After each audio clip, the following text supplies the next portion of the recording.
Welcome, cheerful viewers, to our noble lineage here on Supreme Master Television for Part 2 of the Future of Education, Consciousness-Based Learning at Maharishi University and Schools. Last week, we introduced the schools and learned about consciousness-based learning. This week, let us return to talk more on how vegetarianism enhances education system. A vegetarian diet is an important part of our experience on our campus. Our faculty, with Maharishi's inspiration, have looked at every aspect of student experience and thought, what can we do to create the best experience for students, for maximum personal growth, for maximum development of their health, for maximum well-being.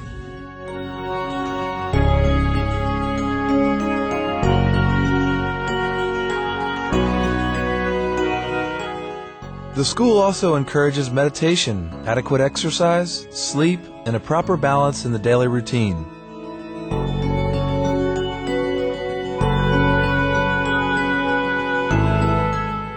And all of those things put together have yielded the result that our students are actually healthier when they graduate than when they enroll. And this is based on research using a measure called the Duke Health Inventory.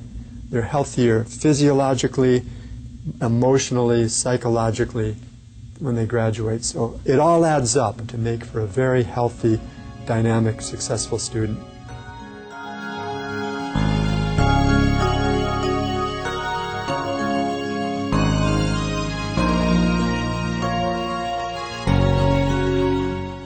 Dr. Richard Beal, director of the Maharishi School of the Age of Enlightenment, or MSAE, shares with us the student success stories in the Maharishi classrooms. Good academic performance is a product not just of what kind of comes at our head, but our body, our physiology is the mechanism for experience. It's what we take into the classroom. And I think this practice of meditation and the vegetarian diet, we're seeing a glimpse at our school of what could be achieved with that. Every year our students score at about the top 1% of the nation's population in standardized tests. We have a very prestigious academic award here in the United States. It's called the National Merit Scholar. And our school has had 10 times the national average for its population of National Merit Scholar award winners. We had 7 in 1 year in our school, and large schools sometimes it may not have any. So they have done very well academically, and I think it is a result of this combination of factors. The opportunity to develop from within, the investment that we make in rest and in transcending, caring for their nervous systems, their physiology like that through their diet, and their care of their families and the quality of the instruction that they have from their teachers. All these things play a part in this success.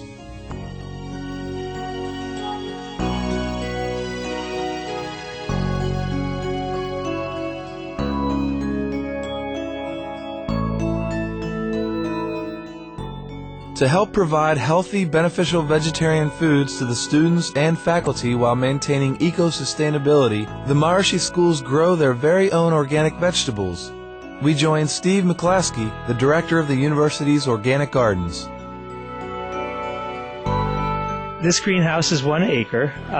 It's all certified organic. We think it's beneficial to grow the crops in a more natural condition where they're having all their normal interactions. We also have 2 small greenhouses on campus. In the summer, we have about 10 acres of outdoor fields that we grow in. How much of the food do you actually grow? In the middle of the summer, in a real good growing year, we can supply 70 to 80% of the produce that the university uses. In the winter, we just have the greenhouses and not the outdoor fields, and things grow much more slowly in the winter, so it's much less than that. In the university's greenhouses, the aesthetic melodies of Vedic music are enjoyed by the vegetables. I hear some music in the background. That's the Vedic music. That's to help enliven the intelligence of the plants. Someday I want to do some research to compare with the music and without the music and see what the nutritional content is. But I haven't had time to do that. Running the farm has kept me pretty busy. How do you think the foods that you grow here are affecting the students' well-being? I think it must have a beneficial effect on the students, that just the freshness of it, because most of the produce that you buy in the store is a week old or older, and there have been some studies that show that the nutrient content of produce quickly goes down after it's harvested, and so it has the highest nutrient content during the first few days after it's harvested. The benefits of organic, to me, I don't have to handle toxic pesticides. For people who eat the produce, there's no danger of any residues of toxic chemicals on the food. It's pure and it's safe. A student affirms how a plant-based lifestyle has elevated the way she feels. Vegetarian is wonderful, especially organic, compared to the standard American, standard world diet. But I recently got into raw foods, and that's what's really made the difference for me. It's like I just have so much more energy and clarity, and I just feel like I'm glowing. And actually, since I started doing that, my experiences in meditation have gotten better, because it is, we are what we eat. It's literally taking something outside of yourself and putting it inside of yourself, and it becomes you.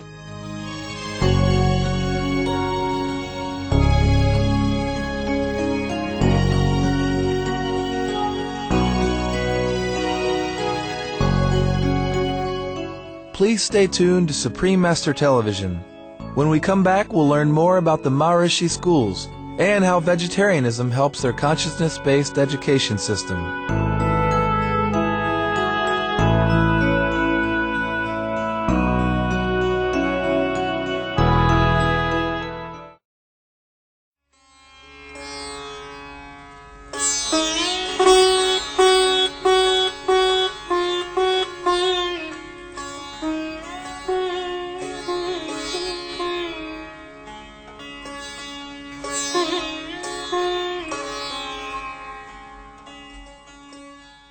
Welcome back to our noble lineage as we continue to learn more about the Maharishi schools.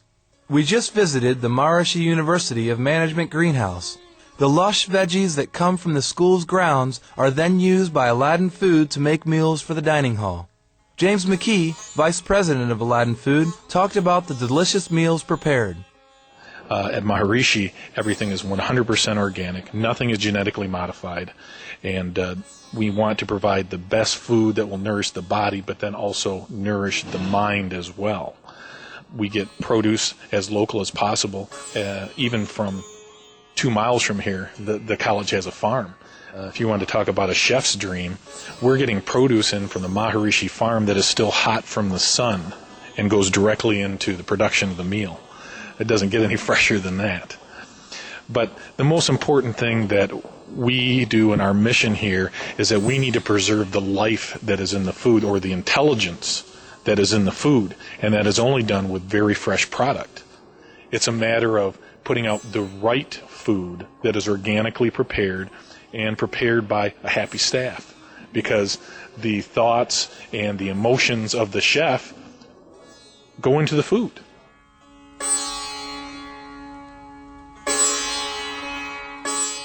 As a chef, James McKee conveys the delights of preparing fresh, organic, vegetarian meals. Tastes different. It has a different texture. It's so full of flavor. I mean, organic tomatoes, we had to adjust almost every recipe because, for instance, organic tomatoes, there's not as many sections in the tomato, and they have a greater yield than a conventionally grown tomato. So it was a learning curve, but our chefs had so much fun working with the freshest of ingredients on the planet. It was a great experience. Do you think that this experience has helped the personnel at Aladdin to be more aware about the diet and change their choices in their diet? There have been a lot of changes. Personally, I have seen a blood pressure problem go down as a result of the Transcendental Meditation program, and also putting healthy things into my body and into my mind. As a result of our experience at Maharishi, the chairman of our board, the CEO of our board, asked me and some of our corporate executive and regional chefs to do a study on how can we bring an organic component into our conventional accounts. We run accounts in 24 different states. So as a result of our experience here, we put together a program that we were able to put in components into the salad bars at these accounts and also prepare 1 or 2 organic entrees every meal. Let us now go to the art department, where art instructor Greg Thatcher shares how the compassionate diet helps enhance his creations. I started out being a vegetarian, and I noticed that my experience was clear. I felt better during the day, so since that time then I've just continued to have a vegetarian diet. And being a vegetarian, I think it just, especially at this time in the world, seems to be very important because you're not sure about the quality of food that you're getting. And since our experience is based upon what kind of fuel that we put into our body, it seems to be a logical thing to make sure that what you put in is quite pure, so then your experience and your energy will be strong and clear as well. So it's a good thing. Plus it tastes good too. It's what you put in is what you get out. Greg Thatcher encourages his students to eat healthy vegetarian meals both through leading by example. I also encourage them just by who I am and what I exist and what I believe in and what I do. You can't force somebody to meditate. You can't force someone to eat tofu. You can encourage them and make really nice food and then invite them over, which we do.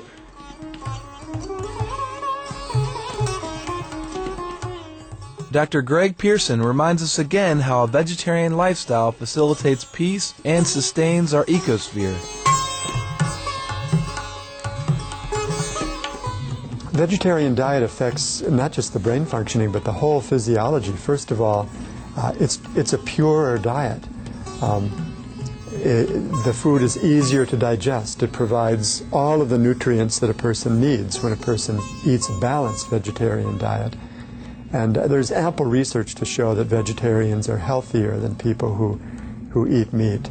And there's more and more evidence to show that the single most important thing that you can do for the environment to reduce global warming isn't what you might think, like get a hybrid car or insulate your house. Those things are important. But the most important thing is to adopt a vegetarian diet, because it's the cultivation of meat that does so much more than people can possibly imagine to create greenhouse gases and pollution in our environment. This is really not just a development of consciousness technology, it's a peace-creating technology where the students, even while they're students practicing this, create a measurable influence of peace and harmony in the environment. So through consciousness-based education, we're looking at a future where the students of the world are the peace creators of the world. It's happening now. We'll see it happening more and more.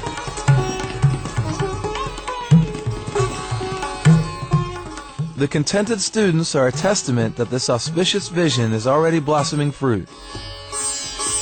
Now that I've really changed my diet, I really feel the effects, and I want to help future generations learn to really care for one another through these means.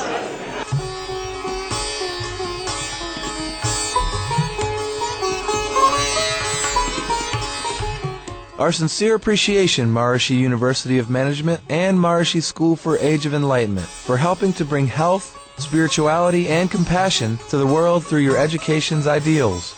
May your fine example help guide more and more people to lead the peaceful vegetarian lifestyle for a harmonious world. Lovely viewers, thank you for joining us as we learned about how vegetarianism plays an important role in the achievements of consciousness-based education. Join us again next week for the finale of our program on the Maharishi University of Management and Maharishi School for Age of Enlightenment. Stay tuned to Supreme Master Television for a gift of love, simple and nutritious cooking with Supreme Master Ching Hai, coming up next. May your wisdom be guided by heaven's benevolent light.